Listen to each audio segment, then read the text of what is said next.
What's up, cloud gamers? Welcome to the Cloud Gaming Extreme channel, your destination for all things cloud gaming. So today I'm going to be reviewing the Ipega Ipgea 9083B wireless 5.0 Bluetooth controller. Now that's a mouthful to say, but this is going to be a fun one. I love how this looks. I kind of like how it feels, and I'll give you guys my overall impression at the end of this video. So let's get right into this. If you guys like this video, please hit the like button, subscribe to this channel. More hardware reviews are coming for cloud gaming, so if that's something you're interested in, stay tuned for this channel. Let's get into this. So to start off, I just want to let you guys know there's no plug-in via USB-C here. This is just a sync with your Bluetooth connection with your controller and your smartphone. I have to say the battery life for this controller is really impressive. I was able to get about 9 hours with my first playthrough with this, so I would say that's pretty impressive. Now, one of my biggest gripes with the battery is how you charge it. This takes a normal USB wire, not a USB Type-C wire. So you got to make sure that you have one of those old USB wires sitting around.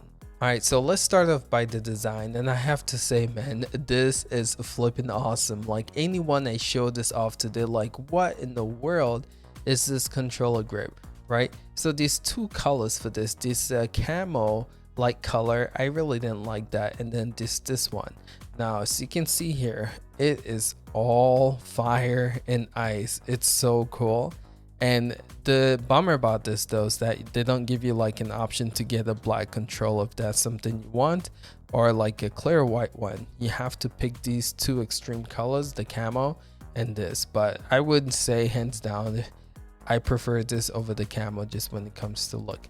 And as you can see here, it states that this is upgraded.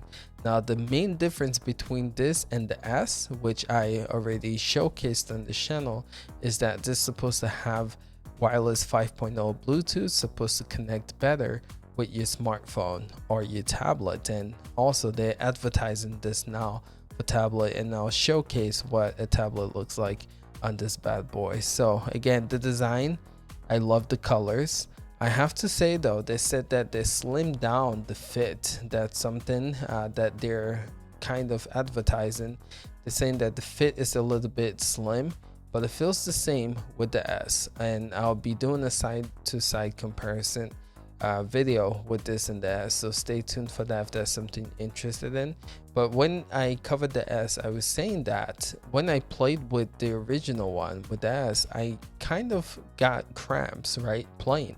Again, trying to move from the trigger, button placement is just a little off in this, right? If you're playing with this, and I'll showcase some games playing here in a bit, but trying to get from analog to your X, Y, B, and A, I mean, do this so many times you feel the cramp. So when it comes to design, again, I love the way this looks, but I still feel like the button placement is still a little off, and it's not my preferred button placement. But again, I'll showcase that in a bit when it comes to gameplay. But yeah, so you go to the back and it has the Ipega logo in here, and this is how you lock it in, and you unlock it.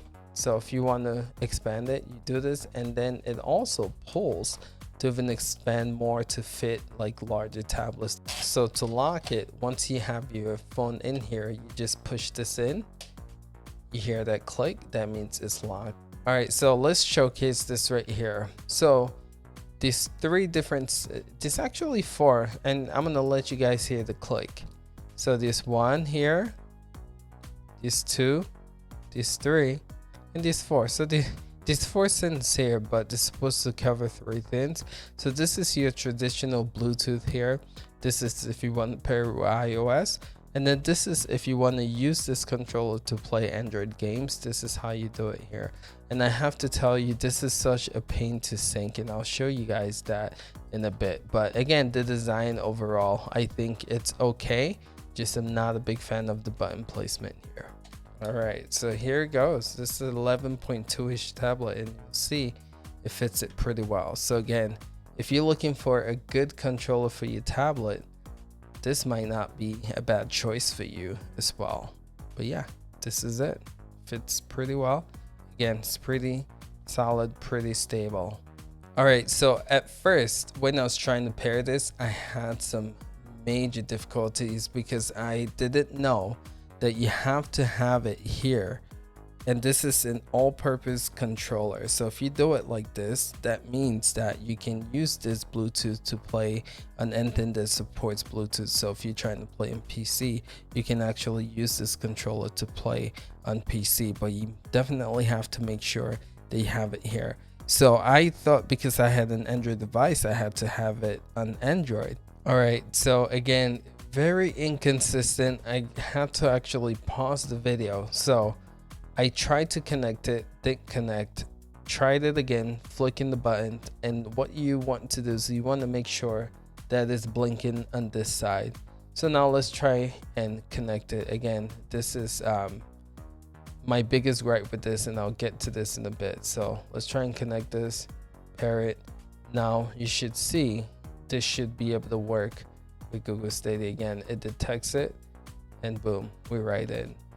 So I would have to say something that I really enjoy about this controller is that when it comes to latency, I think because it's Bluetooth 5.0, you really don't experience any lag or latency with this. With the S, I kind of did. This is pretty fluid, pretty smooth, and you guys will see with some gameplay here, it's pretty accurate when it comes to response time. And yeah, this is a good way to game, fellas, good way to game. But yeah, so this is Resident Evil running on the Google Stadia platform. And you can see this runs and works pretty well, for sure. Alright, so something else to consider is when you're playing this with Google Stadia, the menu button here does nothing. So when you're trying to hit the menu for it to open up the Google Stadia menu, so you can, you know, add friends or communicate with your friends, this does nothing. So as of right now, I haven't found a button or a way to do that. This is the start and select. So these are not it. So again, if you're trying to communicate with your friends through the Google Stadia menu, there's no way to access it that I know of so far with this controller grip. So this might be an issue if you're trying to like link with friends from your friends list on Google Stadia to play games with. Alright, so let's get into some Halo. Test this out. So far, again, hardly any latency issues with this. But again, you see that movement from this to this is just the placement, I think, is what ruins it. But yeah, it's definitely playable, man. Definitely playable. Alright, so here we are. This is Geforce Now, checking out some Rogue Company. Alright, here we go. Let's see if we can get some headshots. But yeah, but you see, you guys see like the move from my fingers just trying to hit that B. It's tough, not gonna lie.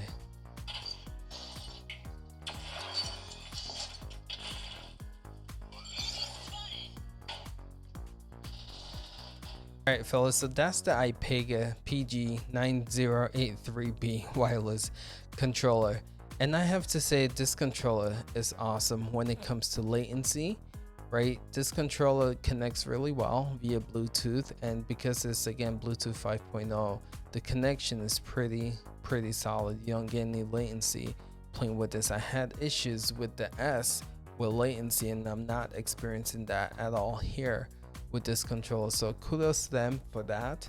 But again, my biggest issue has to be with the button placements again. So my biggest grip has to be with the button placement. Trying to navigate from the analog to the X, A, Y, and B, it's just too big of a gap and it cramps your fingers. I wish they can move it a little higher and put it right here, and I think that would have been perfect. And again, I don't know what's going on with this upswing with the L and R buttons, but again, trying to go from R2 to R1, it's just a trip and it's kind of uncomfortable. The more you do it, the more your fingers cramp up.